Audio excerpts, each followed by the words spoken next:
ওয়ালাইকুম রহমতুল্লাহি বরকাতুহু আলহামদুলিল্লাহ ওয়া তাসসালাতু ওয়াসসালামু আলা মান লা নাবিয়্যা বা'দাহু সুবহানাল্লাহি মিনাশ শাইতানির রাজিম বিসমিল্লাহির রহমানির রহিম বাল্লিগু আন্নী ওয়ালাউ আয়া আমার পক্ষ থেকে হাদিস থাকবে প্রচার আজকের বক্তব্যের বিষয় হলো আল্লাহ রাসূল সাল্লাল্লাহু আলাইহি ওয়াসাল্লাম কিভাবে কথা বলতেন, দ্রুত না আস্তে আস্তে, কিভাবে বলতেন সেটি আমরা হাদিস থেকে দলিল গ্রহণ করব।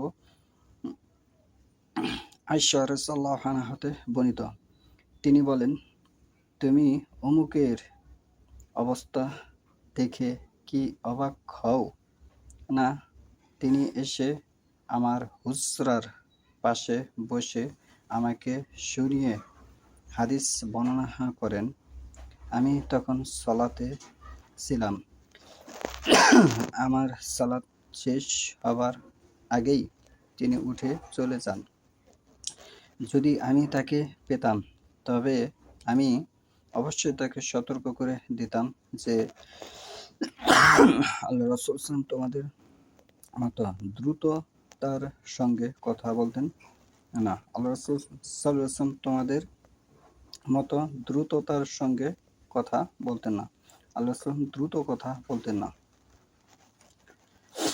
তাহলে যে হাদিসটা আমি এখানে উপস্থাপন করলাম, সহিহ বুখারী ৩ নম্বর খণ্ড ৩৫৬৮ নম্বর হাদিস, পর্ব হচ্ছে ৬১, ৩৫৬৮ নং হাদিস, ৩৫৬৮ নং হাদিস, ৩৫৬৮ নং হাদিস। আল্লাহ রাসূল দ্রুত কথা বলতেন না, আস্তে আস্তে মানুষকে বুঝিয়ে অনেক সময় এক কথায় তিনবার তিনি বলতেন মানুষকে বোঝার খাতিরে, কিন্তু কথা বলতেন আস্তে আস্তে। কিন্তু বর্তমান প্রেক্ষাপটে আমাদের অনেক বয়স আছে, অনেক দিনই দায়ী আছে, যারা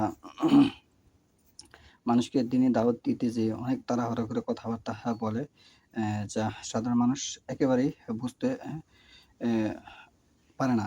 তাদের কষ্ট হয় যে এই ব্যক্তি কি বলতেছে, তাদের মাথায় তাৎক্ষণিক কাজ করে না। একটাই কথা মাথায় রাখবেন, আমি যদি কারো কথা বুঝতে চাই, আমি যদি একজন ডিগ্রিওয়ালা লোকের মানে একজন পারদর্শী এলেমদারি লোকের কথা আমি বুঝতে চাই, তাহলে আমারও কিন্তু মোটামুটি একটি এলেমের প্রয়োজন হবে। তা না হলে কিন্তু ওই ব্যক্তি কি বললো, কি বোঝানোর চেষ্টা করলো, সেটা কিন্তু আমার মাথায় কাজ করবে না। এজন্য কথা আস্তে আস্তে বলে সুন্দর করে আস্তে আস্তে বলাটাই সুন্দর, এটি ভালো হবে। কারণ হাদিসেও আস্তে করে কথা বলার নির্দেশ আছে। সহিহ বুখারী ৩৫৬৮ নং হাদিস, যে দলিল এখানে উপস্থাপন করলাম, এইগুলি আমরা খেয়াল রেখে